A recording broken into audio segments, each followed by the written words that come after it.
Little Red Riding Hood, retold by Bonnie Dobkin.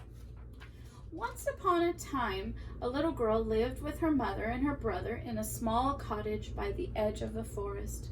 Her favorite piece of clothing was a long red cape with soft silky hood.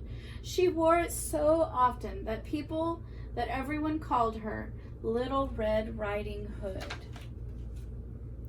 One day, Little Red Riding Hood was bored, looking for something to do. "You could sweep the floors," her mother said, who was busy painting the fence.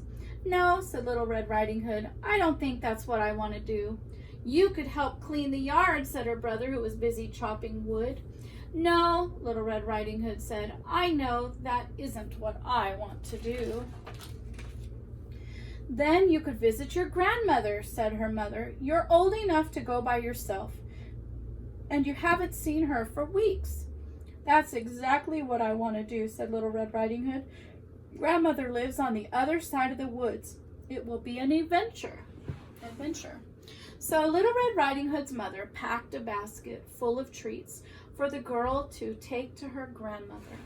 "Just remember," her mother said, "the woods can be very dangerous. So when you leave, please go straight to Grandma's house and don't be late." "She won't listen," her brother said. "Yes, I will," said Little Red Riding Hood. "Of course she will," said her mother. "And, oh, dear, something else before you should go. Only talk to those you know." "She won't listen," said her brother. "Yes, I will," said Little Red Riding Hood. "Of course she will," said her mother. "Oh, and one last thing. From the path you shouldn't stray, or you could get lost someday." "She won't listen," her brother said. "Yes, I will," said Little Red Riding Hood. "Of course she will," said her mother. "Goodbye, dear, goodbye. Give your grandmother a big hug for me." "Yes, mother," said Little Red Riding Hood, and then she headed out the door, down the path, and into the forest. There was so much to see in the woods. A sleeping owl, a giant mushroom, an amazing spider web, and then Little Red Riding Hood remembered what her mother had said. "When you leave, please go straight to Grandma's and don't be late." "But," thought Little Red Riding Hood, "Mother surely must have wanted me to enjoy the forest," so she stopped and looked around. Just then, a dark shape stepped out from behind one of the trees. It was a wolf, and he was smiling a charming smile. "Why, hello, little girl," said the wolf. "Isn't this a lovely day?" Little Red Riding Hood remembered what her mother had said. "Something else before you go. Only talk to those you know." "But," thought Little Red Riding Hood, "he seems like a friendly wolf. Mother surely wouldn't want me to be rude." "Hello, Mr. Wolf," said Little Red Riding Hood. "Yes, it's a lovely day, and you seem to be such a delicious, by which I mean delightful, child." The wolf's smile grew even bigger. "What might your name be?" "Everyone calls me Little Red Riding Hood," said the girl. "A splendid name," said the wolf. And where might you be headed, Little Red, if I may call you that?" "You may," said Little Red Riding Hood. "I am bringing my grandmother this basket of treats. She lives on the other side of the forest." "How kind of you," said the wolf. "In fact, wouldn't your grandmother like a lovely bouquet of flowers as well? There are some just over that hill down by the edge of the river." Little Red Riding Hood remembered that her mother had said, "From the path you shouldn't stray, or you could get lost someday." "But," thought Little Red Riding Hood, "Mother surely would not want me to But, thought Little Red Riding Hood, "Mother surely would want me to bring Grandmother some flowers. That's a wonderful idea, Mr. Wolf. I'll pick some right away." And she scampered off into the woods. "Goodbye, Little Red," the wolf called. "I'm sure we'll meet again very soon." And then he whispered, "By which I mean for lunch." The moment Little Red Riding Hood disappeared, the wolf dashed down the path towards the grandmother's cottage. He tapped lightly on the door. "Grandmother," he said. in his best little girl's voice. "It's me, Little Red Riding Hood."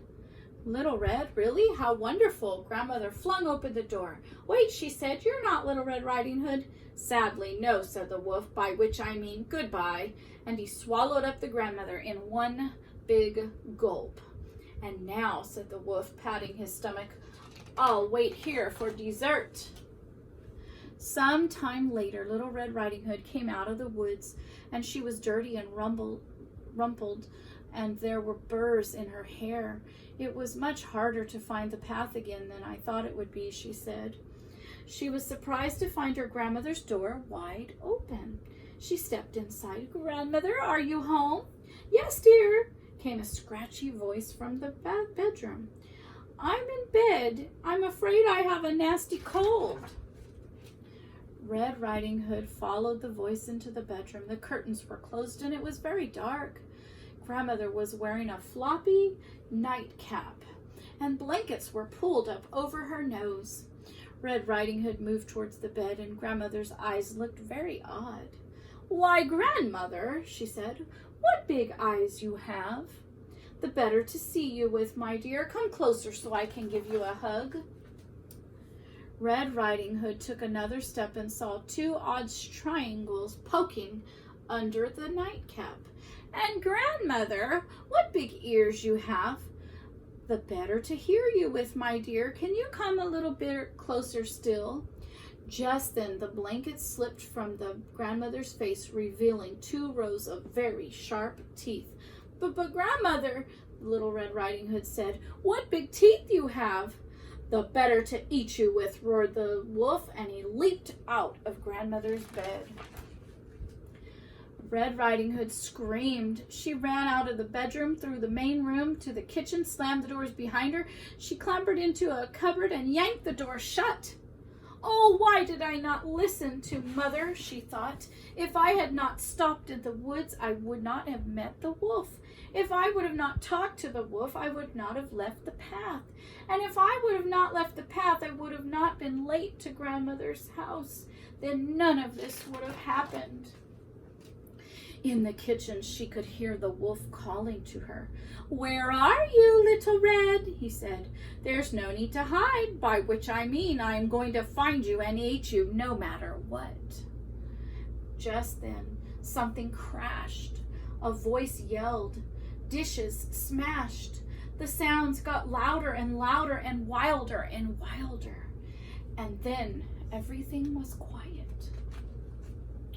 Little Red peeked from the cabinet, and there stood her brother with an axe in his hand. He was helping Grandmother step out of the wolf. "Thank you, dear," said Grandmother. "It was very dark in there." The brother looked at Little Red Riding Hood. "I knew you wouldn't listen." Little Red Riding Hood scampered out of the cupboard and cabinet and gave her big brother a big hug. "You were right," she said, "but I will from now on." Then Red Riding Hood, her brother, and their grandmother all sat down together to eat the treats from the basket. The end.